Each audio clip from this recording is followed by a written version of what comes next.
मैं अपनी यूरोप की यात्रा से बिना किसी को बताए अचानक वापस आ गया था। मेरी प्लानिंग थी कि दीपावली पर सबको सरप्राइज दूं। घर पूरी तरह रोशनी से जगमगा रहा था। ड्राइंग रूम से हंसी मजाक की आवाजें आ रही थीं। मैंने अपना सूटकेस दरवाजे के पास ही छोड़ दिया और धीरे धीरे अंदर की ओर बढ़ा। बालकनी पर मेरी पत्नी माया चुपचाप खड़ी रो रही थी, सामने जगमगाती दीपावली की लाइट्स को देखती हुई। अंदर मेरा बेटा आरव अपना ससुराल वालों के साथ हंस हंस कर बातें कर रहा था, मानो उसके जीवन में किसी चीज की कमी ही ना हो। किसी ने नोटिस ही नहीं किया कि मैं वापस आ चुका हूं। मैं बस वहीं खड़ा रहा, चुपचाप सब कुछ देखता रहा और बिना एक शब्द सुने सब समझ गया। लेकिन कहानी की शुरुआत वहीं से नहीं होती। पहले मैं आपको बताता हूं कि कैसे एक आदमी जिसने अपनी मेहनत से एक बिजनेस साम्राज्य खड़ा किया, अपने ही घर लौटा तो पाया कि उसका परिवार किसी और के इरादों से घिर चुका है, और कैसे ठंडी सोची समझी बदला योजना अक्सर सबसे खामोश लेकिन सबसे घातक होती है। मेरा नाम विक्रम मेहरा है। मेरी उम्र 62 साल है। मैं गोवा में लग्जरी बीच रिजॉर्ट्स की एक चेन का मालिक हूं। 6 प्रॉपर्टीज जिन्हें मैंने 30 साल पहले शून्य से खड़ा किया था, जब किसी को विश्वास ही नहीं होता था कि गोवा में लग्जरी टूरिज्म का भविष्य है। आज ये रिजॉर्ट्स हर साल लगभग 300 करोड़ रुपए का रेवेन्यू लाते हैं। ये जिंदगी बहुतों को रश्क देती है, लेकिन इसकी कीमत बहुत कम लोग समझते हैं। मेरी पत्नी माया 58 साल की है। हमारी शादी को 35 साल हो चुके हैं। जब हम शादी के बंधन में बंधे थे, तब मेरे पास सपनों और हिम्मत के अलावा कुछ भी नहीं था। शुरुआती रिजॉर्ट्स में वो मेरे साथ खड़ी रही। कमरे साफ करना, रिसेप्शन संभालना, रात रात भर काम करना, सब उसने किया। वो मेरे पागल सपनों पर भी भरोसा करती थी। हमारा एक बेटा है, आरव, 32 साल का, डिग्री से आर्किटेक्ट, लेकिन असलियत में उसने कभी ठीक से काम नहीं किया। कभी मार्केट कठिन बता देता, कभी क्लाइंट टफ, कभी देश की आर्थिक हालत। और 4 साल पहले उसने शादी कर ली रिया कपूर से, दिल्ली की एक अमीर खानदान की लड़की, खूबसूरत, पढ़ी लिखी और पुराने पैसों वाले घमंड की आभा लिए हुए। शादी के बाद सब धीरे धीरे बदलने लगा। पहले कम आया करता था, फिर फोन कम आए, फिर बहाने बढ़ते गए। डैड, समझिए ना, रिया को उसके परिवार के पास रहना होता है। हमारा काम भी वहीं है। कौन सा काम? आरव तो 6 महीने से किसी प्रोजेक्ट को छुआ भी नहीं था। देख रहा हूं डैड, नेटवर्क बना रहा हूं। हमेशा बहाने। और इसी दौरान मेरा पैसा उसकी जिंदगी का आधार बन गया। रिया को चाहिए था दिल्ली के पॉश इलाके में फ्लैट, जर्मन कार, यूरोप की छुट्टियां, और आरव में ना कहने की हिम्मत कभी थी ही नहीं। माया ये सब चुपचाप झेलती रही। हम अपने 2 साल के जुड़वा पोते पोती को असल में कम देखते थे, सोशल मीडिया पर ज्यादा। जब भी माया अपनी तकलीफ बताती, आरव का एक ही जवाब होता, माँ ड्रामा मत करो, टाइम मिलेगा तो आएंगे। लेकिन वो टाइम कभी नहीं आया, सिवाय तब जब उन्हें पैसे चाहिए होते थे। कभी कोई इन्वेस्टमेंट, कभी मेडिकल इमरजेंसी, कभी भविष्य का बेहतर अवसर। और मैं पागलों की तरह देता रहा, क्योंकि मैं सोचता था बाप हूं, यही मेरा फर्ज है। इस साल मैंने अकेले यूरोप जाने का फैसला किया। माया को अपने एनजीओ के काम में व्यस्त रहना था और मुझे थोड़ा समय चाहिए था अपने बिजनेस, अपने भविष्य और अपने अकेलेपन के बारे में सोचने के लिए। कितने दिनों के लिए जा रहे हो? माया ने पूछा। 3 हफ्ते, शायद 4, लेकिन दीपावली से पहले वापस आ जाऊंगा, वादा है। मैं नवंबर के मध्य में निकल गया। पहले 2 हफ्ते सब ठीक चलता रहा। माया रोज फोटो भेजती, घर की बातें बताती, होटल्स के अपडेट्स देती। फिर अचानक सब बदल गया। संदेश कम हुए, छोटे हुए, उनमें एक अजीब सा खालीपन था। फोन पर आवाज भी दूर सी लगती थी। सब ठीक है माया? हाँ, क्यों? तुम अजीब लग रही हो, जैसे मन कहीं और है। बस थक गई हूं, कुछ नहीं। लेकिन मेरा दिल कह रहा था कि कुछ बहुत गड़बड़ है, बड़ी गड़बड़। और जितना सोचता उतनी बेचैनी बढ़ती गई। आखिर मैंने अचानक फैसला कर लिया कि मैं जल्दी लौटूंगा, बिना बताए, ताकि दीपावली पर माया को सरप्राइज दूं और खुद अपनी आंखों से देखूं कि क्या चल रहा है। 23 दिसंबर की दोपहर, या कहें दीपावली से ठीक पहले, मैं गोवा वापस पहुंच गया।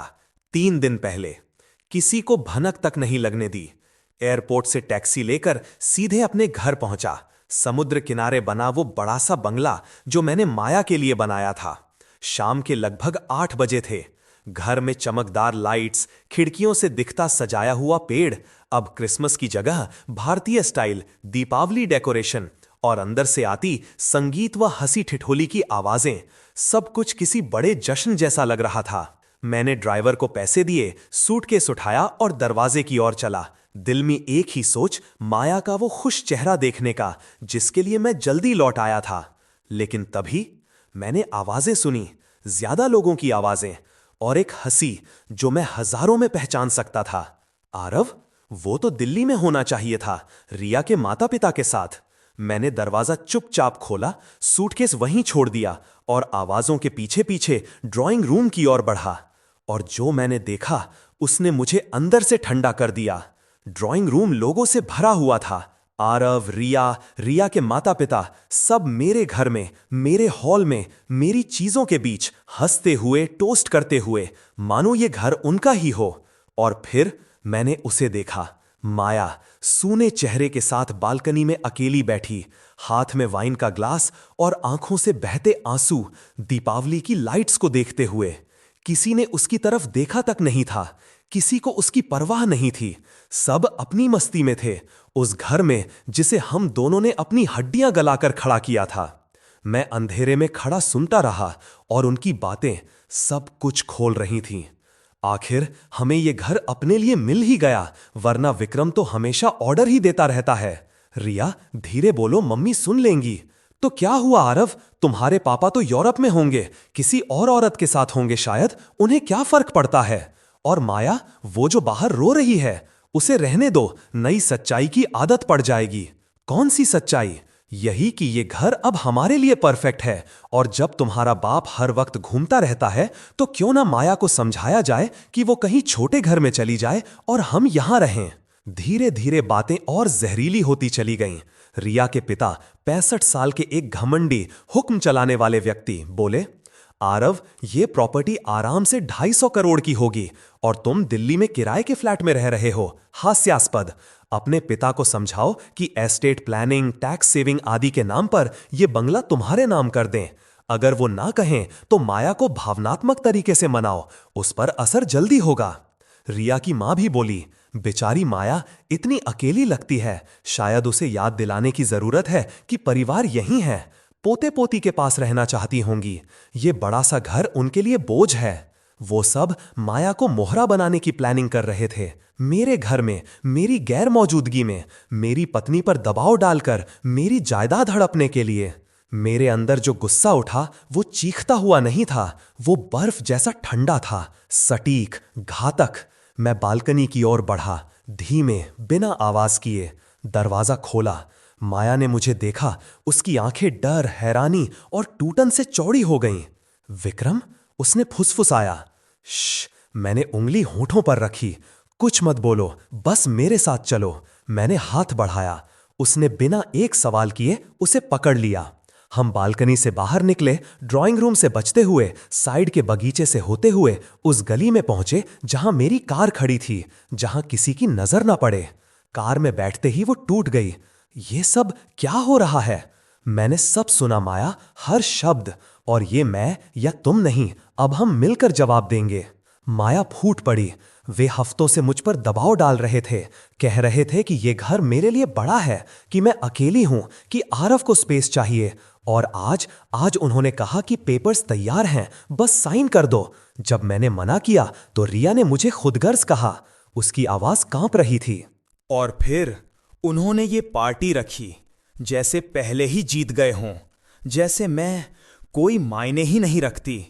मैंने उसे अपनी बाहों में लिया और उसी क्षण मैंने फैसला कर लिया, मैं सिर्फ माया की रक्षा नहीं करूंगा, सिर्फ अपनी प्रॉपर्टी नहीं बचाऊंगा, मैं उन्हें सिखाऊंगा कि गलत लोगों के खिलाफ साजिश करना कितना महंगा पड़ता है।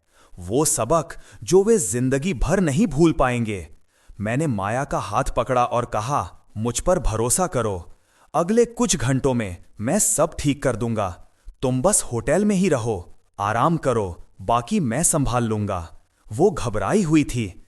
विक्रम, तुम करने क्या जा रहे हो? न्याय, ठंडा, सटीक और ऐसा कि वापसी का कोई रास्ता ना बचे। और जब मैं खत्म करूंगा, आरव को समझ आ जाएगा कि परिवार से गद्दारी की कीमत क्या होती है। मैंने उसे कमरे में छोड़ दिया और कहा, किसी से भी संपर्क मत करना। और फिर मैंने फोन उठाया। पहला फोन मेरे वकील कोवे पणजी में रहते थे, होटल से सिर्फ आधे घंटे की दूरी पर। रात के 10 बजे हैं विक्रम, क्या हुआ? इमरजेंसी है, आज रात ही मुझे कुछ दस्तावेज चाहिए, कर सकते हो? किस तरह के? पहला, जो पावर ऑफ अटॉर्नी मैंने आरव को दी थी उसे तुरंत खत्म करने का कागज। दूसरा, मेरी वसीयत में बड़ा बदलाव, आरव को पूरी तरह निष्कासित करना। तीसरा, मेरी सारी प्रॉपर्टीज, होटल्स, जमीनें सब एक ट्रस्ट में ट्रांसफर करना जिसमें माया आजीवन एकमात्र लाभार्थी हों, और उनके बाद सब कुछ चैरिटी को। वकील चुप हो गया। विक्रम, ये बहुत बड़ा कदम है, जरूरी है, कर सकते हो या नहीं? 2 घंटे दो, तैयार कर देता हूं। दूसरा फोन एक भरोसेमंद ताला चाबी विशेषज्ञ को, आज रात मेरे घर के हर ताले बदल दो और नया सिक्योरिटी सिस्टम लगाओ जिसके कोड सिर्फ मुझे और माया को पता हो, आज रात ही। वो बोला, सर दीपावली की रात है, रेट 3 गुना लगेगा और मुझे टीम भी बुलानी पड़ेगी। 5 लाख रुपए अतिरिक्त बोनस, बस 2 घंटे में शुरू कर दो। उसकी आवाज तुरंत बदल गई, सर मैं पहुंच रहा हूं। तीसरा फोन पुलिस अधिकारी को, एक इंस्पेक्टर जिसे मैं सालों से जानता था, मेरे होटल्स में सिक्योरिटी सुपरविजन करता था। इंस्पेक्टर देशमुख, विक्रम मेहरा बोल रहा हूं, एक मदद चाहिए। बोलिए। कुछ लोग मेरे घर पर अवैध रूप से कब्जा जमाए बैठे हैं, मेरा बेटा, उसकी पत्नी और उसके ससुराल वाले। उन्हें आज ही घर से निकलवाना है कानूनी अधिकार के साथ। अवैध? परिवार है ना आपका, परिवार होने से अधिकार नहीं मिल जाते। उन्होंने मेरी पत्नी को डराया, दबाव डाला, धोखे से प्रॉपर्टी हथियाने की कोशिश की है। मेरे पास सबूत हैं, रिकॉर्डिंग, बातचीत, पूरी साजिश। उन्हें आज ही बाहर निकलना होगा। क्या आपके पास पूरा सबूत है? 1 घंटे में आपके टेबल पर होगा, लेकिन अभी वे मेरी अनुमति के बिना घर में हैं। ये अवैध है और मैं 1 सेकंड और बर्दाश्त नहीं करूंगा। कुछ सेकंड की चुप्पी।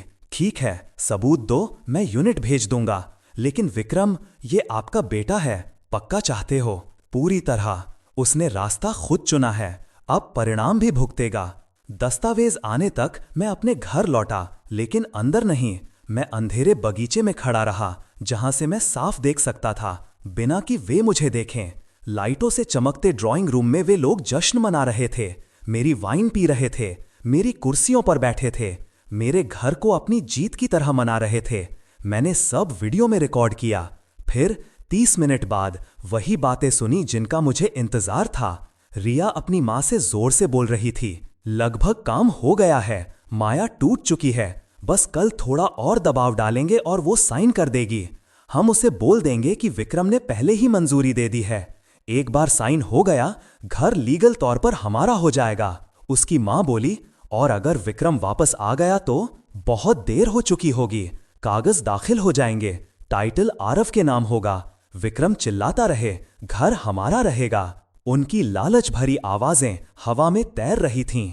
और फिर उन्होंने अगला लक्ष्य बताया, मेरे होटल्स। आरव इकलौता बेटा है, वारिस है, थोड़े लीगल प्रेशर से हम होटल्स का कंट्रोल भी ले सकते हैं। बुजुर्गी का बहाना बिल्कुल सही रहेगा। मैं सुनता गया, रिकॉर्ड करता गया, हर शब्द, हर वाक्य टाइम स्टैंप के साथ, और मुस्कुराया।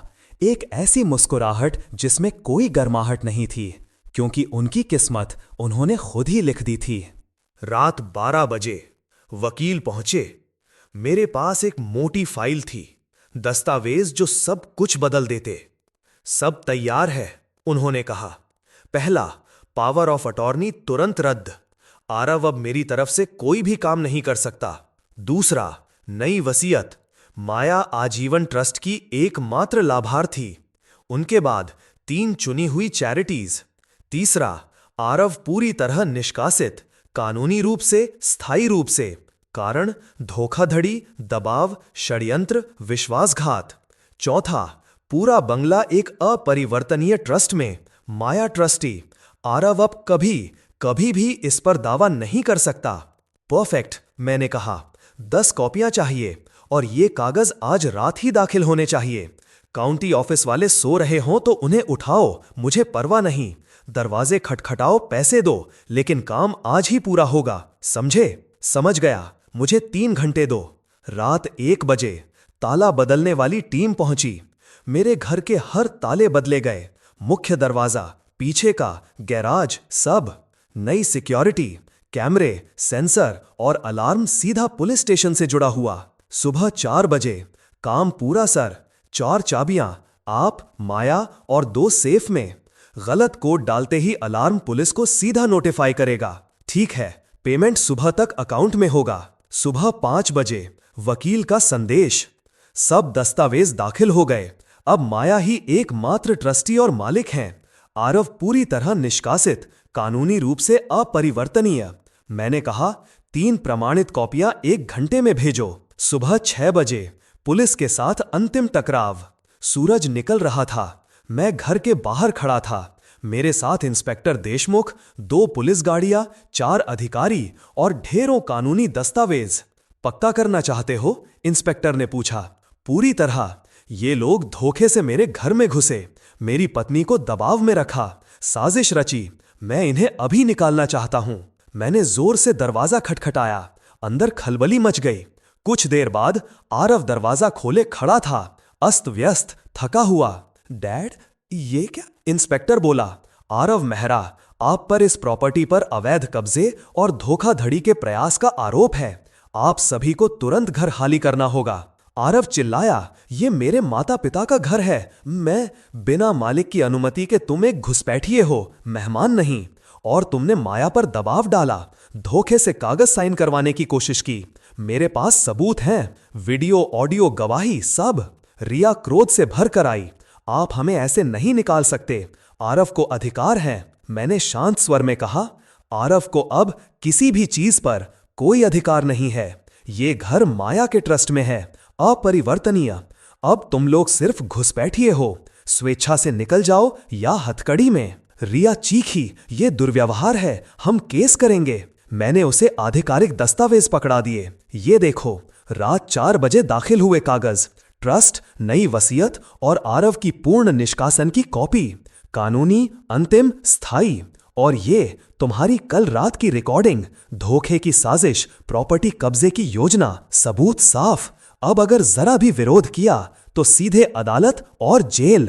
रिया के पिता ने बीच में बोलकर माहौल संभालने की कोशिश की। विक्रम, शांत हो जाओ, हम बात कर सकते हैं। कोई बात नहीं होगी। आपके पास 30 मिनट हैं। सिर्फ अपने कपड़े और निजी सामान लेकर निकल जाओ।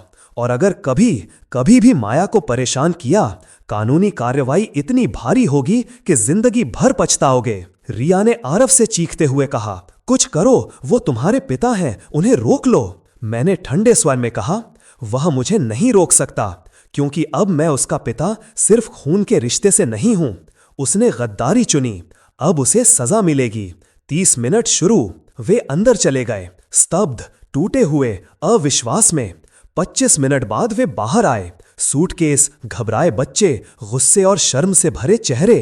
पुलिस उन्हें शहर की सीमा तक छोड़कर आई, ये सुनिश्चित करने के लिए कि वे वापस ना मुड़ें।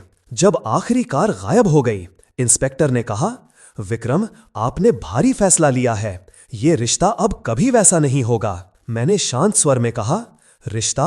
वो तो पहले ही खत्म हो चुका था। आज सिर्फ सच सामने आया है। घर की सफाई अपने हाथों से। मैं अंदर गया, अपना घर अब सुरक्षित, मेरे नियंत्रण में। हर कमरे में गया, गंदे गिलास, प्लेटें, फैला हुआ सामान। वो पार्टी जो कभी होनी ही नहीं चाहिए थी। मैंने खुद सब साफ किया, हर निशान मिटा दिया, हर घुसपैठिए की उपस्थिति खत्म कर दी। होटल वापस, माया के पास।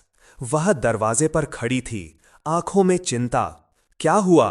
वे चले गए, हमेशा के लिए, वापस नहीं आएंगे। मैंने उसके हाथ पकड़े।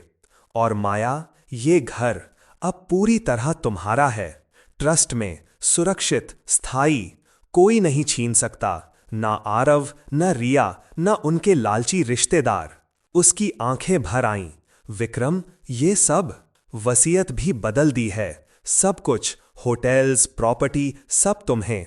और तुम्हारे बाद चैरिटी को। आरव कुछ नहीं पाएगा, क्योंकि गद्दारी पर इनाम नहीं मिलता।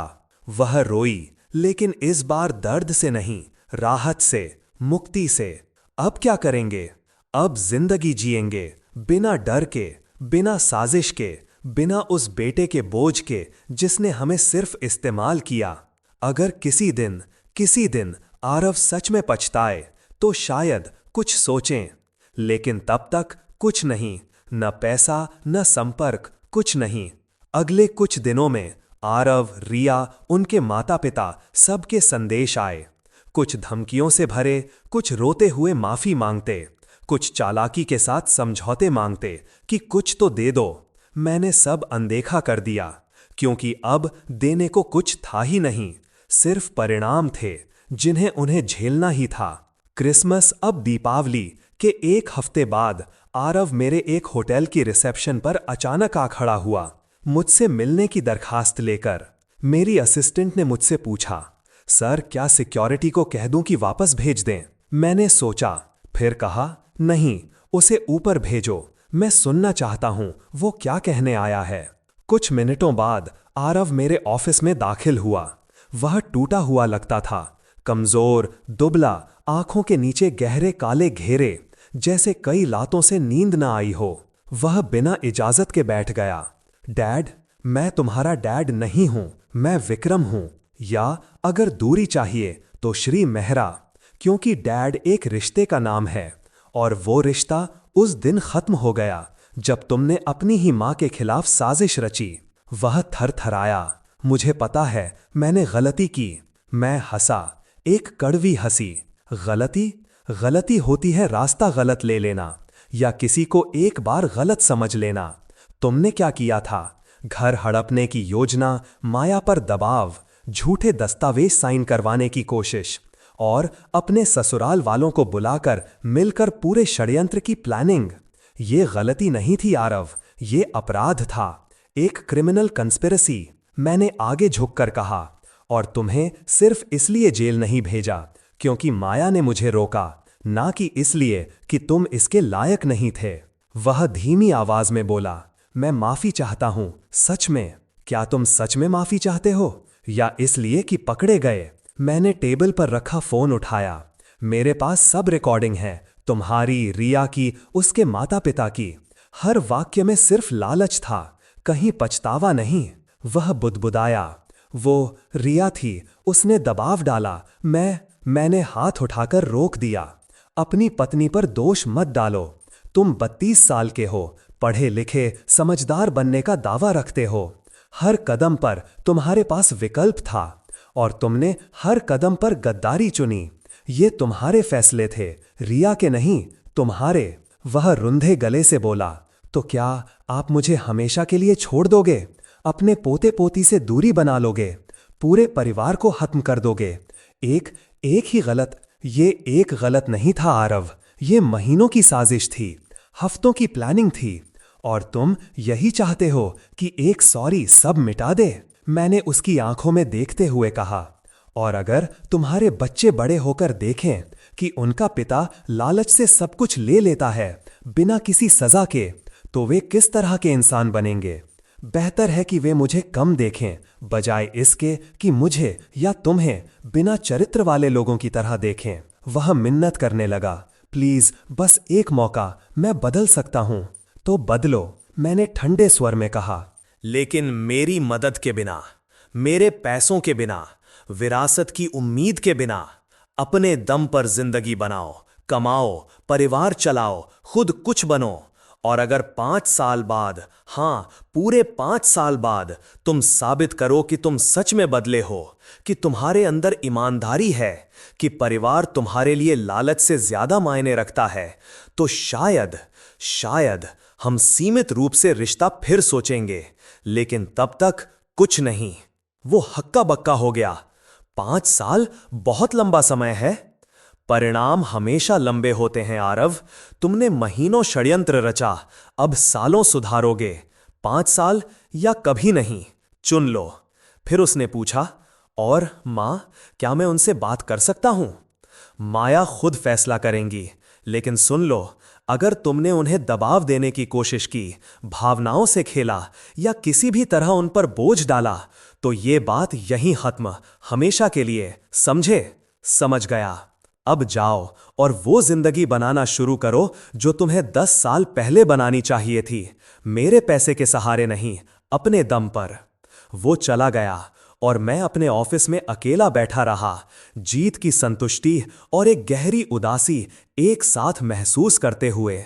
क्योंकि मैंने माया की रक्षा कर ली थी, हमारी संपत्ति बचा ली थी, एक सबक सिखा दिया था, लेकिन साथ ही मैंने खो दिया था एक बेटा, 2 पोते पोती जिन्हें मैं मुश्किल से जानता था, और एक परिवार की उस झूठी तस्वीर को जिसे मैं हमेशा पाने की कोशिश करता रहा था।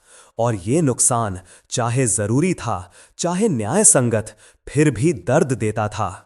आने वाले महीने उन कमरों में चलना जहां षड्यंत्र रचा गया था, वो भी एक बोझ था। बालकनी जहां माया रोई थी, हर शाम एक चुभन देती थी। माया इसका सामना अलग तरह से कर रही थी, कभी राहत महसूस करती, कभी गहरी उदासी में डूब जाती। एक रात 2 महीने बाद वो बोली, क्या हमने सही किया? हम उसी बालकनी में बैठे थे, समुद्र को देखते हुए। मैंने कहा, माया, ये एकमात्र तरीका था। अगर हम झुक जाते तो अगला निशाना होटल्स होते, फिर बाकी सब। कहाँ रुकते वे, कब रुकते? वो धीमी आवाज में बोली, लेकिन आरव, वो हमारा बेटा है, हमारा इकलौता, और हमने उसे खो दिया। उसने हमें बहुत पहले खो दिया था, भावनात्मक रूप से। हम बस ये मानने को तैयार नहीं थे। मैंने उसकी आंखों में देखते हुए कहा, और जो बेटा अपनी ही मां को, जो किसी कोमल शब्द की हकदार थी, एक मोहरा समझे, वो बेटा नहीं होता, वो सिर्फ खून का रिश्ता होता है, आदमी नहीं। वो चुप रही। अगर वो बदले सच में तो 5 साल बाद सोचेंगे, लेकिन तब तक माफी सस्ती नहीं हो सकती। उसे सालों तक साबित करना होगा कि वो इंसान बन सकता है जिसे हम कभी अपना बेटा कह सकें। फिर कुछ महीने बीते और मेरा अंदरूनी संघर्ष बढ़ गया, क्योंकि चाहे उसने कितना भी धोखा दिया हो, मेरे दिमाग में उसका एक और रूप था। वो छोटा लड़का जो बीच पर मेरे साथ दौड़ता था, होटल की पहली बिल्डिंग में मदद करता था, जो तब मासूम था, लालच आने से पहले, रिया के घर वालों की चमक दमक से पहले। वे यादें हर घाव को और दर्दनाक बना देती थीं। कभी कभी लगता, क्या मैंने एक पिता के रूप में असफलता की? क्या मेरी सफलता ही उसकी असुरक्षा की वजह बनी? क्या मैं इतना व्यस्त रहा कि उसे सही रास्ता दिखा ही नहीं पाया? माया ने मेरे मन की उलझन पढ़ ली। विक्रम, ये तुम्हारी गलती नहीं है। आरव को प्यार मिला, शिक्षा मिली, उदाहरण मिला, फिर भी उसने लालच चुना। ये उसकी पसंद थी, तुम्हारी असफलता नहीं। उसकी बात सही थी दिमाग से, लेकिन दिल तर्क नहीं मानता। 3 महीने बाद एक अप्रत्याशित कॉल। आरव की नहीं थी, रिया की थी। श्री मेहरा, मुझे आपसे बात करनी है। हमारा कुछ बात करने को नहीं है, सिर्फ 5 मिनट। पैसों के बारे में नहीं, घर के बारे में भी नहीं, बस कुछ कहना है। उसकी आवाज में कुछ था, घबराहट, टूटन या सचमुच पछतावा, जिसने मुझे मिलने के लिए मान लिया। कल दोपहर 2 बजे मेरे ऑफिस में, 5 मिनट। धन्यवाद। अगले दिन वो आई, अकेली, न कपड़ों में दिखावा, न चाल में घमंड, स्याही सी थकी हुई, पर शायद पहली बार असली। श्री मेहरा, धन्यवाद मिलने के लिए। 5 मिनट, बोलो। मैं और आरव तलाक ले रहे हैं। मैं शांत रहा। और ये मुझे क्यों बता रही हो? क्योंकि मैं चाहती हूं कि आप जानें, ये सिर्फ मेरी वजह से नहीं हुआ था। और मैं माफी नहीं मांग रही, लेकिन मैं कहना चाहती हूं कि मैंने अपनी गलती समझ ली है। हमने जो किया वो षड्यंत्र था, विश्वासघात था और पूरी तरह अक्षम्य था। तो फिर किया क्यों? लालच, अधीरता, ये भावना कि हम उससे ज्यादा डिजर्व करते थे जितना हमारे पास था। मैं ऐसे परिवार में पली बढ़ी जहां पैसा हमेशा मौजूद था, काम नहीं, और मुझे लगा धन पाना अधिकार है, मेहनत नहीं। और अब मैं एक छोटे फ्लैट में रहती हूं, पहली बार अपने जीवन में नौकरी कर रही हूं, मिनिमम वेतन पर, और सीख रही हूं जो मुझे सालों पहले सीखना चाहिए था, कि पैसा कमाना पड़ता है, सम्मान कमाना पड़ता है, सब कुछ अधिकार नहीं होता। मैंने पूछा, ये सब मुझे क्यों बता रही हो? क्योंकि कम से कम साजिश वालों में से एक व्यक्ति ने सबक सीख लिया है, कठिन तरीके से लेकिन सीख लिया। वो रुकी, फिर बोली, और आरव बहुत संघर्ष कर रहा है, काम ढूंढने में, बच्चों को संभालने में, जिंदगी चलाने में। मैं नहीं जानती कि वो सुधरेगा या नहीं, लेकिन मैं सच में बदल रही हूं और बस ये आपको बताना चाहती थी। मैंने सिर हिलाया। ईमानदारी सराहनीय है, भले देर से आई हो। वो उठने लगी, फिर रुकी। एक बात और, बच्चे, आपके पोते पोती, उनकी कोई गलती नहीं। वे आपको जानने के हकदार हैं, कभी न कभी, अभी नहीं लेकिन एक दिन। मैंने कहा, मैं सोचूंगा। उसके जाने के बाद मैं देर तक सोचता रहा, क्या ये सच था या नई चाल, नई रणनीति, पता नहीं। लेकिन उसके स्वर में, उसकी थकान में कुछ असली लगा। उस रात मैंने सब माया को बताया। क्या तुम्हें उस पर भरोसा है? पता नहीं, लेकिन शायद वो सच बोल रही थी। माया ने कहा, विक्रम, हर किसी को हमेशा संदेह की नजर से भी नहीं देखा जा सकता। एक समय आता है जब या तो आप दरवाजा खोलते हैं या हमेशा के लिए बंद कर देते हैं। मैं चुप रहा। अभी नहीं माया, और आसान भी नहीं होगा। 6 महीने बाद कुछ बदलने लगा। मेरे एक बिजनेस मित्र, गोवा की एक आर्किटेक्चर फर्म के मालिक ने फोन किया, विक्रम, तुम्हारा बेटा मेरे लिए काम कर रहा है। मैं चौंक गया। कैसे? आम उम्मीदवार की तरह अप्लाई किया, तुम्हारा नाम तक नहीं बताया, और ईमानदारी से कहूं, वो अच्छा काम कर रहा है, मेहनती, समय पर। लगता है जैसे खुद को साबित करने की कोशिश कर रहा है। क्या साबित करने? शायद ये कि वो सिर्फ एक सफल पिता का बेटा नहीं, बल्कि कुछ खुद का भी बना सकता है। फोन रखने के बाद मैं देर तक खामोश बैठा रहा। क्या आरव सच में बदल रहा था, या दिखावा, या कोई लंबा खेल? मुझे नहीं पता था, लेकिन एक बात तो सच थी, वह अब काम कर रहा था, पहली बार, शायद अपने दम पर। और ये कुछ तो था। दीपावली के ठीक 1 साल बाद माया के नाम एक चिट्ठी आई। पैसे की मांग नहीं, माफी की भीख नहीं, बस उसकी जिंदगी की एक झलक। मां, मुझे पता है पापा ने 5 साल कहे थे। मुझे ये भी पता है कि मुझे आपसे संपर्क नहीं करना चाहिए, लेकिन मुझे ये बात आपके तक पहुंचानी थी। बच्चे आपके बारे में पूछते हैं, नाना नानी के बारे में, और मैं उन्हें क्या बताऊं समझ नहीं आता। उनसे ये कहने की हिम्मत नहीं जुटा पाता कि उनके पिता ने ही अपने परिवार के साथ गद्दारी की थी। इसलिए बस इतना कहता हूं कि आप बहुत व्यस्त हो, दूर रहती हो, उन्हें बहुत प्यार करती हो, लेकिन अभी नहीं आ सकती। वो मान लेते हैं क्योंकि अभी वो मासूम है। लेकिन मां, एक दिन वो बड़े होंगे, ज्यादा सवाल पूछेंगे, सच जानना चाहेंगे, और तब मुझे उन्हें सच बताना पड़ेगा कि मैंने कैसे सब बर्बाद किया, कैसे लालच में मैंने अपना ही परिवार खो दिया। वो शायद मेरी जिंदगी की सबसे कठिन बातचीत होगी। मैं आपसे माफ करने की गुजारिश नहीं कर रहा, नहीं ये कह रहा हूं कि सब भूल जाएं। बस इतना चाहता हूं कि आप जान लें, मैं आपको याद करता हूं, आपके बारे में सोचता हूं, और कोशिश कर रहा हूं वैसा आदमी बनने की जैसा मुझे शुरुआत से होना चाहिए था। आपका बेटा आरव। माया ये चिट्ठी पढ़ते पढ़ते रोने लगी, और उसने चुपचाप चिट्ठी मुझे पकड़ाई। क्या सोचते हो तुम? उसने पूछा। मैंने गहरी सांस ली। सुनने में सच्चा लगता है, लेकिन शब्द सस्ते होते हैं माया। सालों तक चलने वाले कर्म वही मायने रखते हैं। वो बोली, लेकिन बच्चे विक्रम, वे तो बेगुनाह हैं। उन्हें अपने नाना नानी से दूर रहने की क्या सजा मिल रही है? ये तो उनके बाप की गलती है, उनकी नहीं। मुझे पता है, मैंने कहा, लेकिन अगर हम बच्चों से मिलने लगे, उनकी जिंदगी में लौटे, तो आरव भी वापस हमारी जिंदगी में होगा। और मुझे पूरी यकीन चाहिए कि ये सब सिर्फ कोई चाल नहीं है, कोई नया खेल नहीं, जिसका लक्ष्य फिर से वही हो, हम पर भरोसा जमाकर फिर दोबारा वार करना। वो धीमे स्वर में बोली, लेकिन तुम कभी पूरी तरह पक्का कैसे हो सकते हो? समय से, लगातार व्यवहार से, सालों की स्थिरता से, और तब भी पूरी गारंटी नहीं होती।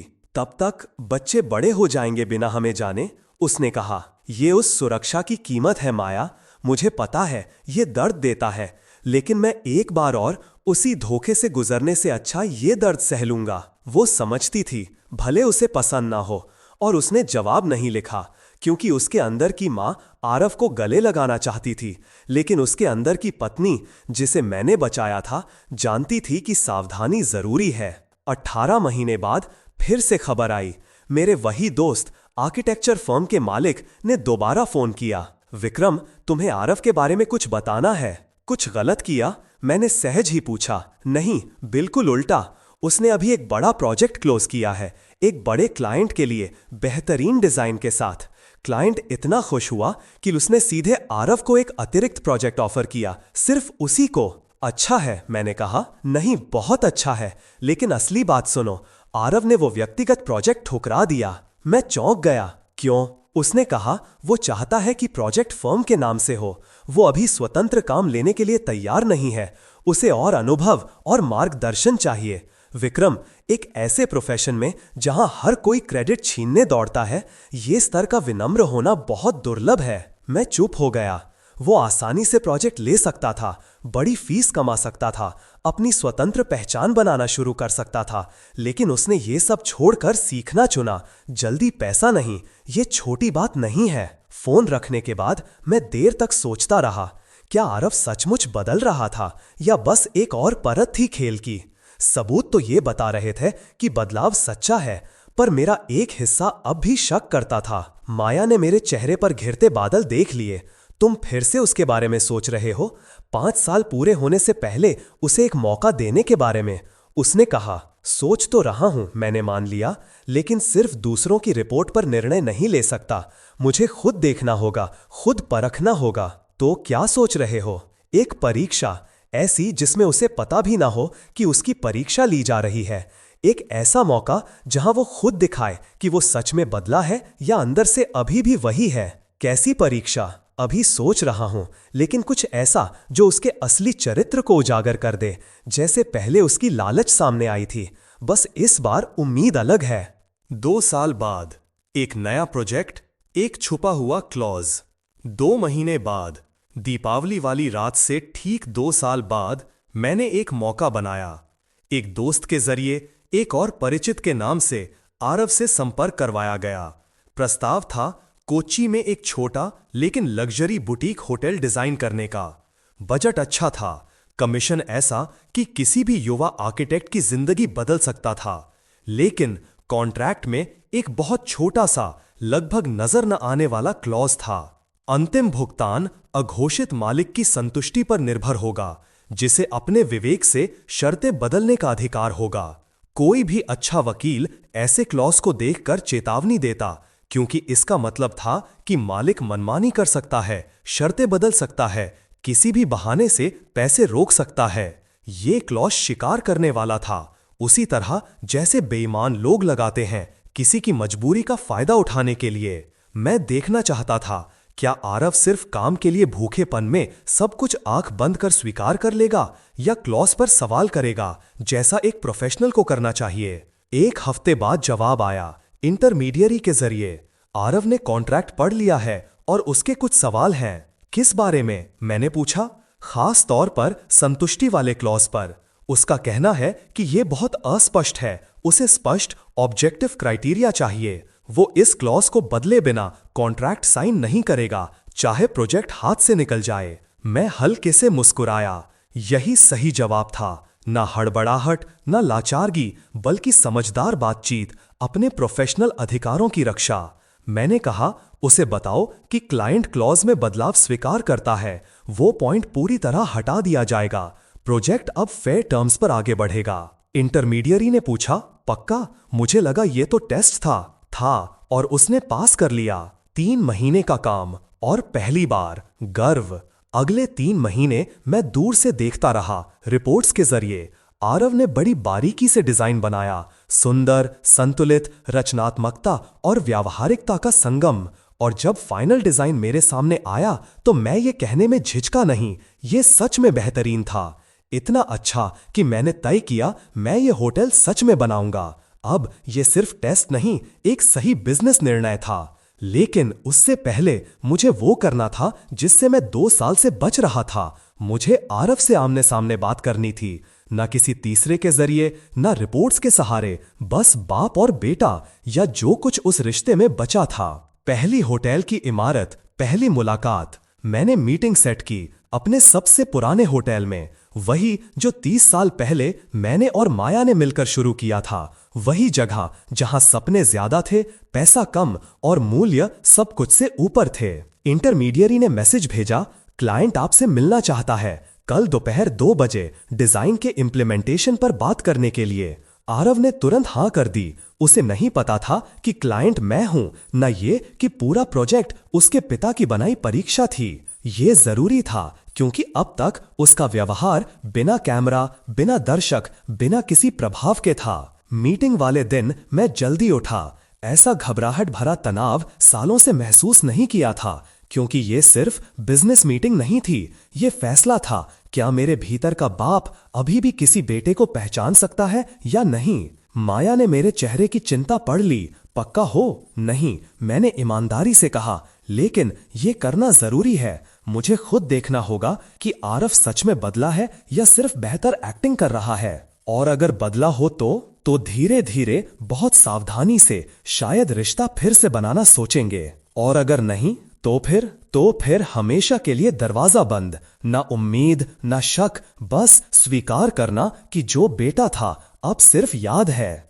मैंने उसके काम, उसके फैसलों, उसकी हर रिपोर्ट को एक बार फिर पढ़ा। सब कुछ बदलाव की ओर इशारा कर रहा था, लेकिन फिर भी मुझे उसकी आंखों में देखकर खुद महसूस करना था। मीटिंग 2 साल बाद, पहली नजर। दोपहर ठीक 2 बजे आरव पहुंचा। मेरी असिस्टेंट ने बिना क्लाइंट का नाम बताए उसे कॉन्फ्रेंस रूम की ओर भेजा। मैं अंदर बैठा था, टेबल पर डिजाइन फोल्डर, चेहरे पर तटस्थ भाव, दिल में तूफान। दरवाजा खुला, आरव अंदर आया, अपने फोल्डर के साथ, एक प्रोफेशनल की तरह जिसे अपने काम पर भरोसा हो। लेकिन जैसे ही उसने मुझे देखा, उसके चेहरे से रंग उड़ गया। हाथ में पकड़ा फोल्डर लगभग गिर ही गया। कुछ सेकंड, बहुत लंबे सेकंड, बस हम एक दूसरे को देखते रहे। बाप और बेटा, 2 साल की दूरी, विश्वासघात और फैसले के पहाड़ के बीच। आखिरकार वो फुसफुसाया, डैड। मैंने शांत स्वर में कहा, आरव बैठो। वो मशीन की तरह बैठ गया। आंखें अब भी मुझसे हट नहीं रही थी, जैसे डर हो कि मैं धुआं बनकर गायब हो जाऊंगा, या उससे भी बुरा कि मैं सचमुच यहां हूं और अगला पल निर्णायक है। मैंने कहा, शायद तुम सोच रहे हो ये सब क्या है। आप ही क्लाइंट हो? उसने धीमे से पूछा। तुमने ये सब अरेंज किया? कोची वाला प्रोजेक्ट, ऑफर, सब? हां, पूरी व्यवस्था एक टेस्ट थी, ये देखने के लिए कि 2 साल बाद तुम क्या हो गए हो। कुछ पल के लिए उसके चेहरे पर कुछ गुजरा, ना गुस्सा, ना नाराजगी, बल्कि एक तरह की स्वीकृति। और क्या मैं पास हुआ? मैंने कहा, अब तक तुमने शोषण वाला क्लॉज ठुकरा दिया, प्रोफेशनली काम किया, बहुत अच्छा डिजाइन बनाया और रिपोर्ट के मुताबिक पूरे प्रोजेक्ट में ईमानदारी से काम किया। कोई शॉर्टकट नहीं, कोई खास ट्रीटमेंट की उम्मीद नहीं। ये बहुत कुछ कहता है। वो धीमे से बोला, लेकिन आपके लिए ये काफी नहीं है ना? अभी नहीं जानता, मैंने सच कहा। इसीलिए तुम यहां हो, ताकि हम सच में बात कर सकें। 2 साल बाद पहली बार। ठीक है, वो बोला, जो पूछना है पूछिए। मैंने गहरी सांस ली। क्या तुम्हें सच में पूरी तरह समझ में है कि तुमने क्या किया था? सिर्फ साजिश नहीं, बल्कि भरोसा तोड़ा, अपनी ही मां पर दबाव डाला, ऐसी प्रॉपर्टी हड़पने की प्लानिंग की जिन पर तुम्हारा कोई हक नहीं था। ये समझते हो? उसकी आंखें भर आईं। हर दिन पापा, एक भी दिन ऐसा नहीं जाता जब वो रात याद ना आती हो। बालकनी पर मां के आंसू, आपका चेहरा, मेरी खुद की औकात जो उस दिन खुलकर सामने आ गई थी, मेरी लालच, मेरी कमजोरी, मेरा चरित्रहीन होना, सब। शब्द आसान होते हैं आरव, मैंने कहा। मैंने पहले भी लोगों को रोते हुए माफी मांगते देखा है, जिन्हें असल में कोई फर्क नहीं पड़ता था। मैं जानता हूं, इसीलिए मैंने आपको कॉल नहीं किया, घुटनों के बल नहीं गिरा, माफी के ड्रामे नहीं किए। मैंने बस जीना शुरू किया, काम किया, अपने आप को बदलने की कोशिश की, क्योंकि मुझे पता था कि सिर्फ बातें कभी काफी नहीं होंगी। सिर्फ सालों तक एक जैसा व्यवहार वही कुछ मायने रखेगा। मैंने पूछा, और रिया, तलाक क्यों? उसने कड़वाहट भरी हंसी हंसी। क्योंकि वो नहीं बदली, अब भी वैसी ही है, लालची, नियंत्रण रखने वाली, हर गलती किसी और पर थोपने वाली। और मुझे आखिर समझ आया कि अगर मैं उसके साथ रहूंगा तो मेरे बच्चे भी हम दोनों जैसे बनेंगे, और ये मैं होने नहीं दे सकता था। अब जिंदगी कैसी है? ईमानदार और साधारण। उसने कहा, 6 दिन काम करता हूं, बस इतना कमाता हूं कि बच्चों का पेट भर सके, किराया दे सके, सादा जिंदगी जी सके। कोई दिखावा नहीं, कोई ऊंचे सपने नहीं जो किसी और के पैसों पर टिके हों। बस जितना खुद कमाता हूं उतना ही खर्च करता हूं। और बच्चे कैसे हैं वो? पहली बार उसकी आंखों से आंसू बाहर निकल पड़े। उलझे हुए हैं। आप दोनों के बारे में पूछते हैं, उस बड़े घर के बारे में पूछते हैं जहां कभी आते जाते थे। और पापा, मैं उन्हें क्या बताऊं? सच कहूं तो सच बहुत गंदा है। ये कि उनके पिता ने अपने ही माँ बाप के साथ गद्दारी कर दी, लेकिन झूठ उससे भी बुरा है। वो रुका, थूक निगलते हुए बोला, इसलिए मैं बस इतना कहता हूं, दादा दादी बहुत दूर रहते हैं, बहुत व्यस्त हैं, लेकिन वो तुम्हें बहुत प्यार करते हैं, और किसी दिन शायद चीजें बदलें, बस यही कह पाता हूं। उसके शब्द हवा में लटक गए, भारी, कड़वे और फिर भी सच से भरे हुए। और मैं सोच रहा था, क्या ये वही लड़का है जो 2 साल पहले मेरे घर पर कब्जा करने आया था? या सच में कुछ बदल चुका था? तो मैं बच्चों को ऐसे समझाने की कोशिश करता हूं जैसे 5 साल के बच्चे समझ सकें कि कभी कभी बड़े लोग बहुत बड़ी गलतियां करते हैं और उनकी सजा बहुत लंबे समय तक चलती है। मैंने पूछा, और वे क्या कहते हैं? आरव ने आंखें झुकाकर कहा, वे कहते हैं कि वो आपसे मिलना चाहते हैं, आपसे, दादा दादी से। कहते हैं कि उन्होंने आपकी तस्वीरें देखी हैं और उन्हें उन लोगों को गले लगाना है जो तस्वीरों में हैं। और हर बार जब वो ये कहते हैं, मेरा दिल थोड़ा और टूट जाता है, क्योंकि मैं जानता हूं कि मेरी ही बेवकूफ़ी ने उन्हें ये सब खो दिया। हमारे बीच खामोशी छा गई, भारी, घनी, 2 साल की दूरी, दर्द और शायद थोड़ा सा विकास लेकर। मैंने अपने बेटे को गौर से देखा, सच में देखा, और मेरे सामने वो आदमी नहीं था जो 2 साल पहले मेरे घर पर कब्जा करने आया था, बल्कि कोई और, पतला, थका हुआ, लेकिन ज्यादा सच्चा, ज्यादा असली, बिना उस नकली ऐंठ के जो पहले हमेशा उसके चेहरे पर रहती थी। मैंने पूछा, आरव, तुमने वो स्वतंत्र प्रोजेक्ट क्यों ठुकराया? वो क्लाइंट जो तुम्हें सीधे रखना चाहता था, मेरे दोस्त ने बताया तुमने इनकार कर दिया, क्यों? उसने गहरी सांस ली। क्योंकि मैं तैयार नहीं था। क्योंकि पापा, पूरी जिंदगी मैंने शॉर्टकट्स ढूंढे, हमेशा ये सोचा कि चीज़ें मुझे इसलिए मिल जाएंगी क्योंकि मैं मेहरा हूँ, क्योंकि मेरे पास आपका नाम, आपके कॉन्टैक्ट्स, आपके पैसे का सहारा है। और मैं बार बार असफल हुआ क्योंकि मैंने कभी असली नींव ही नहीं बनाई, कभी नीचे से शुरू करने की विनम्रता नहीं सीखी। जब उस क्लाइंट ने मुझे अकेले प्रोजेक्ट ऑफर किया, मुझे बड़ा मौका दिखा, जल्दी नाम पैसा कमाने का रास्ता दिखा, लेकिन उसी के साथ पुराने पैटर्न में लौटने का जाल भी दिखा। इसलिए मैंने मना कर दिया, क्योंकि मुझे और समय चाहिए था, और अनुभव, और खुद को यह प्रूव करना था कि मैं सच में बदल चुका हूं, सिर्फ दिखावे के लिए नहीं। मैंने सिर हिलाया। यह समझदारी वाला फैसला था, और सही फैसला था। वो बोला, मुझे पता है ये आपको फिल्मी या कैलकुलेटेड लग सकता है, जैसे मैं सही काम सिर्फ आपको इम्प्रेस करने के लिए कर रहा था, लेकिन सच ये है कि मुझे पता ही नहीं था कि आप देख रहे हैं। मैंने मान लिया था कि आपने मुझे पूरी तरह छोड़ दिया है। ये 2 साल जैसे वैक्यूम में गुजरे, कोई ऑडियंस नहीं, कोई तालियां नहीं, कोई जजमेंट नहीं, बस मैं, मेरे फैसले और मेरी कोशिश कि मैं बेहतर इंसान बन सकूं। मैंने कहा, और इसी वजह से ये मायने रखता है आरव, अगर तुम्हें पता होता कि मैं देख रहा हूं तो तुम्हारा व्यवहार एक अभिनय हो सकता था, लेकिन बिना जाने तुम जैसे थे वैसे ही रहे, और ये कुछ तो गिनता है। उसने संकोच से पूछा, क्या ये इतना गिनता है कि माफी मिल सके, फिर से जुड़ने का एक मौका? मैंने ईमानदारी से कहा, मुझे अभी नहीं पता, लेकिन इतना जरूर गिनता है कि मैं इसे सोचूं, माया से बात करूं, हम मिलकर देखें कि क्या आंशिक रूप से कुछ वापस बनाया जा सकता है। पूरा नहीं, मानो कुछ हुआ ही नहीं, सिर्फ इतना कि कम से कम बच्चों से एक रिश्ता बने, क्योंकि इस बात पर तुम सही हो, वे मासूम हैं, उन्हें अपने दादा दादी खोने की सजा नहीं मिलनी चाहिए सिर्फ तुम्हारी गलती की वजह से। उसकी आंखों में उम्मीद की चमक आ गई। अगर इतना भी मिल जाए तो ये मेरी उम्मीद से ज्यादा होगा, मेरे लायक से भी ज्यादा। ये लायक होने की बात नहीं है, मैंने कहा, ये मौके की बात है, सच्चे बदलाव को मौका देने की। लेकिन आरव, कुछ शर्तें होंगी, कड़ी, बिना मोल भाव वाली। वो तुरंत बोला, जैसी भी हो मुझे मंजूर हैं। पहली बात, मैंने कहा, तुम कभी भी हमसे पैसे की बात नहीं करोगे। विरासत, जायदाद, ट्रस्ट, किसी भी आर्थिक चीज पर तुम्हारा मुंह बंद रहेगा, खासकर माया के सामने। ये विषय हमेशा के लिए बंद है, समझे? जी बिल्कुल। दूसरी बात, ये रिश्ता धीरे धीरे बनेगा।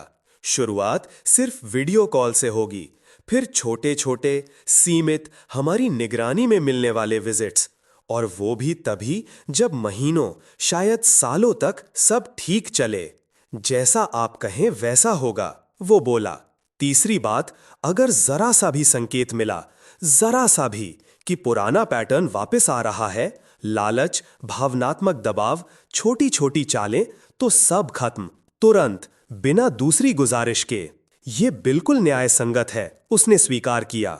चौथी बात, वसीयत वैसी ही रहेगी जैसी अभी है, पूर्ण निष्कासन, वो नहीं बदलेगी, न अभी न निकट भविष्य में। शायद, सिर्फ शायद, कई सालों बाद, अगर तुम लगातार बिना डगमगाए अपना चरित्र साबित करो, तब हम थोड़ा सा बदलाव सोच सकते हैं। लेकिन उस पर उम्मीद मत बनाना। अपनी जिंदगी ऐसे जियो मानो तुम्हें हमसे कभी कुछ नहीं मिलने वाला। मैं पहले ही ऐसे ही जी रहा हूं, उसने धीरे से कहा। और सच कहूं तो अब मुझे विरासत नहीं चाहिए, पैसा नहीं चाहिए, बस रिश्ता चाहिए, आपसे, मां से। वो किसी भी जायदाद से ज्यादा कीमती है। मैंने उसकी आंखों में देखते हुए कहा, वक्त बताएगा कि यह सच है या नहीं। शब्दों से नहीं, सालों तक चलने वाले कर्मों से।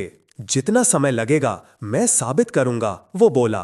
करीब 2 घंटे हम बात करते रहे, कठिन सवाल, कड़वे जवाब, और फिर भी कुछ सच्चाई हर वाक्य में दिखती रही। आखिरकार मैंने फैसला लिया, ठीक है, मैं माया से बात करूंगा, उसे सब बताऊंगा, ये बातचीत जो बदलाव मैं देख रहा हूं। अगर वो तैयार हुई, अगर उसे भी लगे कि एक छोटा सा कदम लिया जा सकता है, तो हम बच्चों के साथ एक वीडियो कॉल सेट करेंगे। तुम, वो दोनों और माया, देखेंगे कैसा महसूस होता है। आरव फोन पर नहीं, मेरे सामने ही खुलकर रो पड़ा, बिना शर्माए। धन्यवाद पापा इस मौके के लिए, मैं इसे कभी बर्बाद नहीं करूंगा, कसम खाता हूं। कस्मों का वजन शब्दों से नहीं बढ़ता आरव, मैंने शांत स्वर में कहा।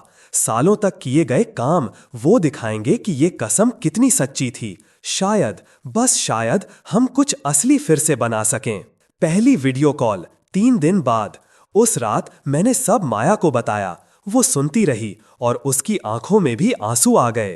तुम्हें लगता है वो सच में बदल गया है? मैं मानना चाहता हूं, मैंने कहा, और जो सबूत हमारे पास हैं वे भी उसी तरफ इशारा करते हैं। लेकिन हम अभी पूरी तरह यकीन नहीं कर सकते, हमें समय चाहिए, लगातार देखने की जरूरत है। तो अभी एक छोटा सा कदम, सिर्फ बच्चों के साथ एक वीडियो कॉल, देखते हैं दिल कैसा महसूस करता है, फिर अगला कदम तय करेंगे। कब? रविवार कैसा रहेगा? 3 दिन बाद। तुम्हें मानसिक रूप से तैयार होने का समय भी मिल जाएगा। रविवार आ गया। हमने अपने घर के ड्राइंग रूम में लैपटॉप सेट किया, कुर्सियां ठीक की, दिल की धड़कनें तेज थीं। कॉल कनेक्ट हुई। स्क्रीन पर एक साधारण सा फ्लैट दिखाई दिया और उसमें बैठा आरव अपने 2 बच्चों के साथ। मैंने उनके नए नाम सुने, आयुष और अन्या, जिन्हें हमने 3 साल की उम्र के बाद पहली बार चलते फिरते देखा। बच्चों, आरव ने नरमी से कहा, याद है मैंने आपको दादा दादी के बारे में बताया था जो गोवा में रहते हैं? ये वही हैं, दादा विक्रम, दादी माया। आयुष ने हल्की झिझक के साथ कहा, फोटोज में तो देखे हैं लेकिन बात कभी नहीं की। आज बात करेंगे और तुम्हें विनम्र और प्यारा रहना है। कर पाओगे? हाँ पापा, दोनों ने एक साथ कहा। और अगले 1 घंटे तक हमने उन पोते पोती से बात की जिन्हें हम मुश्किल से जानते थे। उनके स्कूल की बातें, उनके खेल, उनकी ड्राइंग्स, उनके मनपसंद कार्टून्स। ये सब खूबसूरत था, दुखद रूप से खूबसूरत, क्योंकि वो पूरी तरह मासूम थे, अपने पिता की गलतियों से अछूते। माया चुपचाप रोती रही, खुशी से, खोए हुए समय के गम से और आने वाले कल की उम्मीद से। और मुझे कई महीनों बाद पहली बार परिवार जैसा कुछ महसूस हुआ, टूटा फूटा, दागदार, लेकिन शायद जुड़ने योग्य। कॉल खत्म होने के बाद जब बच्चे खेलने चले गए, स्क्रीन पर सिर्फ आरव रह गया। इसके लिए धन्यवाद। मुझे पता है ये आपके लिए आसान नहीं था, उसने कहा।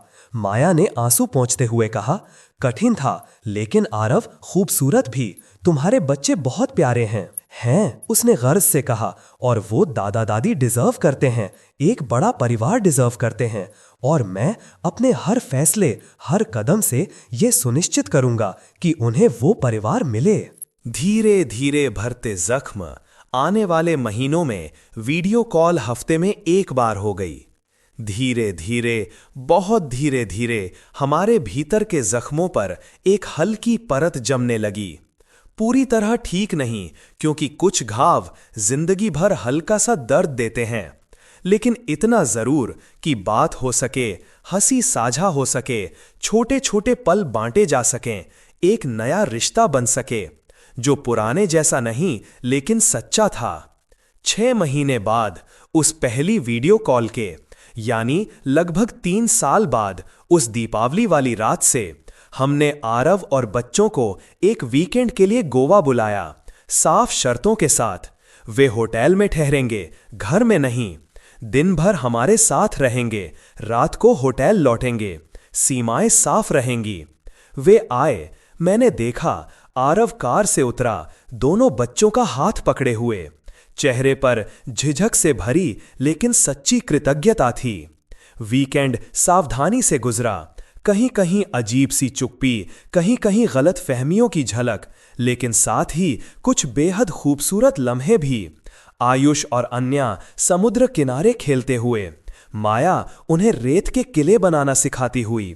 वे दोनों हंसते, गिरते, उठते, और दूर खड़ा आरव उन सब को ऐसी कृतज्ञता से देख रहा था जिसे वो छुपा नहीं पा रहा था। आखिरी रात बच्चों को होटल छोड़कर अकेला वापस आया। बस एक बात कहना चाहता था, उसने धीमे से कहा, इस वीकेंड के लिए धन्यवाद, इस मौके के लिए। अभी धन्यवाद मत दो, मैंने कहा, ये अंत नहीं, शुरुआत है। मुझे पता है, उसने सिर झुकाकर कहा, लेकिन पापा एक बात, जब मैं साजिश कर रहा था, जब मैं घर हड़पने की प्लानिंग कर रहा था, तब मैं सोचता था कि मैं बच्चों के लिए भविष्य सुरक्षित कर रहा हूं। अब समझ आया कि मैं उन्हें यह सिखा रहा था कि लालच काम करता है, धोखा चल जाता है, और ये कि परिवार का मतलब सिर्फ पैसे से है। और शायद वो भी हमारी तरह भयानक इंसान बनते। लेकिन अब मैं उन्हें कुछ और सिखा रहा हूं कि गलतियों की सजा होती है, कि माफी अर्जित करनी पड़ती है, कि परिवार सम्मान पर टिकता है, विरासत की उम्मीद पर नहीं। और पापा, ये विरासत किसी भी पैसे से ज्यादा कीमती है। मैंने उसे लंबे समय तक देखा, फिर धीरे से कहा, यह बात सच में विकास दिखाती है आरव। अगले 1 साल तक हर 2 महीने में एक वीकेंड वे हमारे पास आते रहे, और हर बार मैंने देखा आरव प्रोफेशनली बढ़ रहा है, आर्किटेक्ट्स की दुनिया में खुद की पहचान बना रहा है, न मेरे नाम से, न मेरे पैसों से, बल्कि अपने असली काम से। उस दीपावली वाली रात के लगभग 3.5 साल बाद आरव एक अहम खबर लेकर आया।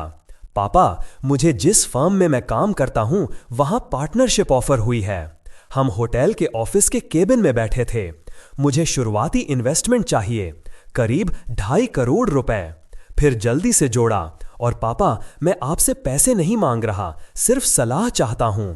आपको क्या लगता है, मुझे ये मौका लेना चाहिए? बैंक से लोन ले लूं या तब तक इंतजार करूं जब तक खुद से पूरा पैसा जमा ना हो जाए। ये एक निर्णायक पल था, क्योंकि वो पैसे नहीं, मार्गदर्शन मांग रहा था। कोई बचाव नहीं, कोई एक आखिरी मदद नहीं, बस राय। मैंने पूछा, अब तक तुमने कितना बचाया है? करीब 1.5 करोड़, उसने कहा। आधी रकम। और बैंक बाकी देगा? शायद, लेकिन ऊंचे इंटरेस्ट पर। मैंने कुछ पल सोचा, फिर पूछा, अगर मैं तुम्हें लोन दूं, एक औपचारिक लोन, वकीलों के कागजों के साथ, फॉर्मल कॉन्ट्रैक्ट, उचित ब्याज, क्लियर किस्तों वाली योजना, तोहफे की तरह नहीं बल्कि पूरी तरह बिजनेस लोन की तरह, तो क्या तुम उन शर्तों पर उसे स्वीकार करोगे? वो चौंका। आप ऐसा करोगे? अगर ये सच्चा लोन हो जिसमें वापस ना करने पर वास्तविक परिणाम हो तो हां, क्योंकि ये मौका साजिश या लालच का नहीं, तुम्हारा अपना करियर बनाने का है। और ऐसे मौके को सपोर्ट करना बचाने जैसा नहीं बल्कि भविष्य में निवेश करना है। उसने तुरंत कहा, मैं स्वीकार करूंगा, सारी शर्तों के साथ, और पापा, आपको 1-1 रुपया ब्याज समेत वापस करूंगा। ठीक है, फिर करते हैं, लेकिन सुन लो आरव, अगर तुम फेल हुए, अगर भुगतान में गड़बड़ की, तो फिर कोई अगला मौका नहीं होगा। ये आखिरी आर्थिक मदद होगी, वो भी मदद नहीं, सिर्फ लोन, समझे? पूरी तरह, उसने दृढ़ता से कहा। कानूनी कागज बने, वकीलों के साथ बैठकर औपचारिक एग्रीमेंट साइन हुआ, और अगले 2 साल तक हर महीने आरव ने समय पर किस्त भरी, एक भी बार लेट नहीं। एक जिम्मेदारी जो उसने जिंदगी में पहली बार इतने अनुशासन से निभाई। फर्म में पार्टनरशिप बढ़ती गई, क्लाइंट्स बढ़े, नाम बढ़ा, प्रोजेक्ट्स बड़े हुए। आरव एक प्रोफेशनल के रूप में, एक पार्टनर के रूप में, एक लीडर के रूप में गंभीरता से उभरने लगा। और सबसे अहम बात, हर उपलब्धि उसकी अपनी थी, मेरे नाम से नहीं, मेरे पैसे से नहीं, बल्कि उसके सचमुच के काम से। 5 साल बाद 40वीं सालगिरह और एक नया चरण। उस दीपावली से पूरे 5 साल बाद मैं और माया अपनी शादी की 40वीं सालगिरह मना रहे थे। एक छोटी सी पार्टी, करीबी दोस्तों के साथ, सादा लेकिन हमारे लिए बहुत मायने रखने वाली। और पहली बार 5 सालों में हमने आरव और पोते पोती को औपचारिक रूप से आमंत्रित किया।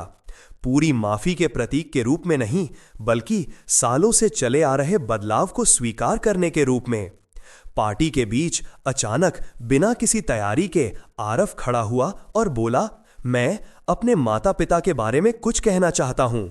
सबकी नजरें उस पर थीं। 5 साल पहले मैं बहुत बुरा इंसान था। मैंने इनके खिलाफ साजिश रची, इनसे चोरी करने की योजना बनाई। मैं इतना कमजोर था कि अपनी पत्नी और ससुराल वालों को अपने माँ बाप के खिलाफ खड़ा होने दिया और खुद भी साथ दिया। कमरे में सन्नाटा था, लेकिन इन्होंने मुझे सिर्फ विरासत से नहीं निकाला, इन्होंने मुझे परिणाम दिए, कठोर, दर्दनाक लेकिन न्यायपूर्ण परिणाम। फिर जब मैंने सालों तक अपने आप को बदलने की कोशिश की, तो इन्होंने मुझे दोबारा मौका दिया। आसान नहीं, कोई शॉर्टकट नहीं, कोई चलो सब भूल जाओ नहीं, बल्कि एक न्यायपूर्ण मौका। और ये कॉम्बिनेशन, सख्त न्याय और उसके बाद कमाए हुए अवसर, इन्हीं दोनों ने मुझे बचा लिया। इन्हीं की वजह से मैं आज वो इंसान बन पाया जो मुझे शुरू से होना चाहिए था। तो माँ पापा, थैंक यू कि आपने मुझे पूरी तरह कभी छोड़ा नहीं, लेकिन ये भी कि आपने मुझे आसानी से नहीं बचाया। आपने न्याय और दया के बीच सही संतुलन रखा। मैं आपसे प्यार करता हूं। ताली की आवाज हॉल में गूंज गई। माया रो रही थी, इस बार गर्व और राहत दोनों से। और मुझे एक अजीब सा पूरापन महसूस हुआ, जैसे कोई चक्र टूटा फूटा सही लेकिन एक हद तक पूरा हो गया हो। उसी बालकनी पर 5 साल बाद, उस रात उसी बालकनी पर जहां 5 साल पहले माया अकेले रो रही थी, हम साथ बैठे थे, तारों को देखते हुए। उसने पूछा, क्या ये सब काबिले कीमत था? इतना दर्द, इतनी दूरी, इतनी सख्ती? मैंने बिना झिझक कहा, हाँ, क्योंकि माया, हमें सब कुछ वापस नहीं मिला, लेकिन जो मिला वो पहले से बेहतर है। पहले हमारा रिश्ता फर्ज और आदत पर टिका था, अब कमाए हुए सम्मान पर टिका है। और जो आरव आज है वो उस पुराने आरव से कहीं बेहतर इंसान है। और सबसे बड़ी बात, उसके बच्चे अब सही उदाहरण देख रहे हैं, परिणामों का, सुधार का, सच्चे मूल्यों का। उसने एक और सवाल पूछा, और वसीयत, तुम इसे और बदलोगे? मैंने सोचा, फिर कहा, शायद अगर ये ऐसे ही चलता रहा पूरे 7 साल तक तो मैं 15% तक बढ़ाने पर विचार करूंगा। लेकिन माया, सब कुछ कभी नहीं, क्योंकि ये जरूरी है कि ये संदेश हमेशा रहे कि विरासत हक नहीं, एक कमाई हुई सुविधा है। साल बीतते गए, आरव आगे बढ़ता रहा। हमारा रिश्ता जो पहले टूट चुका था अब पहले जैसा तो नहीं हुआ, लेकिन कुछ ऐसा बन गया जिसकी कीमत थी, ईमानदार, सीमित लेकिन सच्चा, पारस्परिक सम्मान पर आधारित। आखिरकार जब मैं 17 साल का हुआ, मैंने अपनी अंतिम वसीयत अपडेट की। इस बार आरव को 20% मिला, एक बेटे के नाते नहीं, बल्कि उस आदमी के नाते जिसने 10 साल तक लगातार साबित किया कि वो सच में बदल चुका है। बाकी सब फिर भी चैरिटी को गया, ट्रस्ट्स को, फाउंडेशंस को, उन कामों को जो अनगिनत जिंदगियां सुधार सकते थे। जब मैंने उसे बताया, उसने शिकायत नहीं की, उम्मीद भरी नजरों से ज्यादा मांगा भी नहीं, सिर्फ इतना कहा, धन्यवाद मेरी कोशिश को मान्यता देने के लिए। और पापा, अगर मुझे कुछ भी नहीं मिलता विरासत में, तब भी मैं ठीक रहूंगा, क्योंकि जो मैंने वापस पाया है वो किसी भी पैसे से ज्यादा है। आपके साथ मेरा रिश्ता, खुद के लिए मेरा सम्मान, मेरे बच्चों के लिए उदाहरण, ये सब अनमोल है। एक बात गहराई से समझिए, वो परिवार जो सिर्फ पैसों की उम्मीद पर टिके हों, वो असली परिवार नहीं होते, वे सौदे होते हैं, और सौदे मुसीबत में नहीं टिकते। मैं गोवा से विदेश गया था, सोचा था माया को दीपावली पर सरप्राइज दूंगा, लेकिन वापसी पर सरप्राइज मुझे मिला। मैंने अपने ही घर में एक साजिश देखी, अपनी पत्नी को रोते देखा और अपने बेटे को उन घुसपैठियों के साथ जश्न मनाते हुए देखा जो हमारे घर पर अधिकार जमाने की योजना बना रहे थे। मेरे सामने 2 रास्ते थे, कमजोर बनकर ये सब सहन करूं, ऊपरी शांति बनाए रखूं, या मजबूती से खड़ा हो जाऊं, माया की रक्षा करूं, जो हमने मिलकर बनाया उसे बचाऊं, और ऐसे सबक दूं जो दर्द देंगे लेकिन बदल भी डालेंगे। मैंने मजबूती चुनी, और हां, इसका मतलब था सालों की दूरी, कुछ समय के लिए बेटे को खोना, बहुत अकेली रातें, लेकिन उसी ने उसे बचाया भी। क्योंकि वो आरव जो 5 साल पहले साजिश कर रहा था, अगर रोका ना जाता तो और नीचे गिरता, अपना परिवार तोड़ता, बच्चों को गलत सीख देता और जिंदगी भर दूसरों पर निर्भर कड़वाहट से भरा इंसान बनकर जीता। लेकिन आज का आरव कठोर परिणामों से बदला हुआ एक ऐसा आदमी है जो खुद की इज्जत करता है, काम करता है, कमाता है, अपने बच्चों को ईमानदारी, मेहनत और सीमाओं की इज्जत करना सिखाता है। और ऐसा बेटा उस पुराने आज्ञाकारी पर भीतर से सड़े बेटे से कहीं ज्यादा कीमती है जो कभी सच नहीं सीख पाया। गोवा से 68 साल की उम्र में एक ऐसे परिवार के साथ जो अब कमाए हुए सम्मान पर खड़ा है, मैं आपको ये दुआ देता हूं कि आप समझदारी से पहचान सकें कि कब प्यार में सख्ती की जरूरत होती है, कब सुरक्षा के लिए दूरी जरूरी होती है, कब किसी को बचाने के लिए उसे इतना गिरने देना पड़ता है कि वो खुद उठने का फैसला करे। और मैं ये हिम्मत भी आपके लिए मांगता हूं, वो हिम्मत जो सजाएं लागू करने में लगे, जो भावनात्मक ब्लैकमेल के आगे झुकने से इनकार करे, जो सुविधा से ज्यादा मूल्य या वैल्यूज को चुन सके। आरव ने हमारे खिलाफ साजिश रची और उसकी सजा सालों तक भुगती, लेकिन उसने कुछ अनमोल भी पाया, एक असली आदमी बनने का मौका, चरित्र वाला, आत्मसम्मान वाला। और अब सालों बाद हमारे बीच एक रिश्ता है, परफेक्ट नहीं लेकिन सच्चा, उम्मीदों और विरासत की मांग पर नहीं बल्कि पारस्परिक सम्मान पर। और ऐसा रिश्ता किसी भी प्रॉपर्टी से कहीं ज्यादा कीमती होता है। मेरी कहानी अगर आपके दिल तक पहुंची हो, अगर इसने आपको अपनी सीमाएं बचाने की हिम्मत दी हो, तो इसे आगे बढ़ाइए, क्योंकि कहीं ना कहीं कोई और पिता अभी किसी साजिश को खोज रहा है, कोई और मां किसी बालकनी पर रो रही है, और उन्हें जानने की जरूरत है कि रास्ता है, कठिन, लंबा, लेकिन मौजूद। वो घर जिन्हें मैंने उस दीपावली पर बचाया, आज माया के लिए, मेरे लिए और कभी-कभी उस बेटे और उन पोते पोती के लिए एक सुरक्षित शरण है जो अब उसे हक नहीं, आभार के साथ देखते हैं। और हक और विशेषाधिकार के बीच जो फर्क है, उम्मीद और कृतज्ञता के बीच जो दूरी है, वही सब कुछ है। यही वो सबक है जिसने एक परिवार को बचाया, एक बेटे को बदला और अगली पीढ़ी के लिए सही मूल्यों की नींव रखी। अगर मेरी कहानी आपके लिए कुछ सिखाती है तो बस इतना सिखाए, सच्चा प्यार कभी-कभी सख्ती मांगता है, असली सुरक्षा कभी-कभी दूरी मांगती है और असली परिवार कमाए हुए सम्मान पर खड़ा होता है, ना कि सिर्फ खून के रिश्ते और विरासत की उम्मीद पर।